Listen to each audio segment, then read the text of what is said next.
এইখন অঞ্চলত আমাৰ DTBM নৱজাগৰণ এখন বৃহৎ এখন অনুষ্ঠান। এই অনুষ্ঠানটো 1965 চনত আমাৰ এই এৰিয়াৰ যিমানখিনি গাঁও আছে এই গাঁৱৰ মুৰব্বীসকলে অশেষ কষ্টৰ বিনিময়ত ইয়াত স্থাপন কৰিবলৈ সক্ষম হৈছিল আৰু সেই বিদ্যালয়খনৰ পৰা বহুতো ছাত্ৰ ছাত্ৰী আজি শিক্ষিত হৈ এইখন বিদ্যালয়ৰ সুনাম অৰ্জন কৰিবলৈ সক্ষম হৈছে আৰু তেওঁলোকে বিভিন্ন বৃত্তিৰ লগত জড়িত হৈ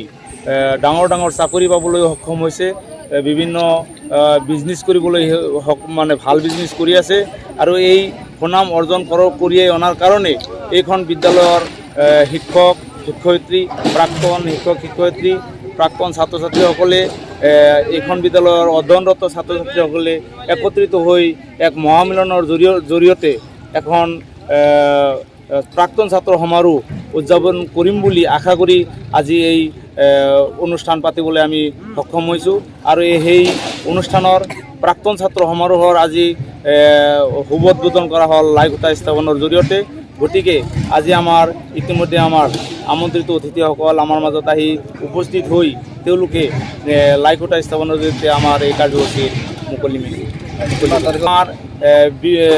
আচলতে কাৰ্যসূচী আমাৰ 20-22 ডিচেম্বৰ 2024 তাৰিখে মুখ্য কাৰ্যসূচী, কিন্তু আমাৰ হয়তো আজি লাই খুঁটা স্থাপনৰ জৰিয়তে আজি 15 তাৰিখ ডিচেম্বৰৰ খেলা ধূলা আৰু সাংস্কৃতিক কিছু ৰিহাৰ্চেলৰ আয়োজন কৰা হৈছে। গতিকে আমাৰ মুখ্য কাৰ্যসূচী 20-22 ডিচেম্বৰ। আশা কৰি আছোঁ যে আমাৰ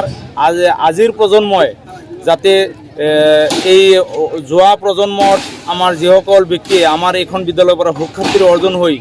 ভাল ভাল বৃত্তিৰ লগত জড়িত হৈ আছে তেওঁলোকৰ পৰা যাতে আমাৰ সুপৰামৰ্শ গ্ৰহণ কৰি তেওঁলোকে মটিভেট হয় আৰু আমাৰ এইখন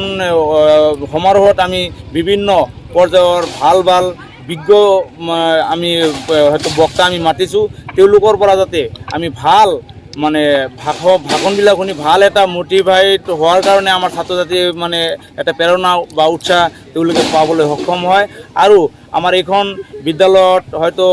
অধ্যয়নৰত ছাত্ৰ ছাত্ৰীবিলাকে তেওঁলোকে পঢ়াৰ প্ৰতি আগ্ৰহী হয়, মাদক দ্ৰব্য, বাল্য বিবাহ,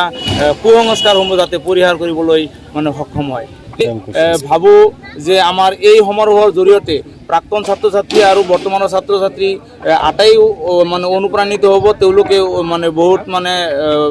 উৎসাহিত হ'ব। নতুন প্ৰজন্মই হয়তো শৈক্ষিক দিশত এটা জনজাগৰণৰ সৃষ্টি কৰিব আৰু এই প্ৰাক্তনসকলেও তেওঁলোকক এই ক্ষেত্ৰত সহযোগিতা আগবঢ়াব বুলি মই আশা কৰোঁ।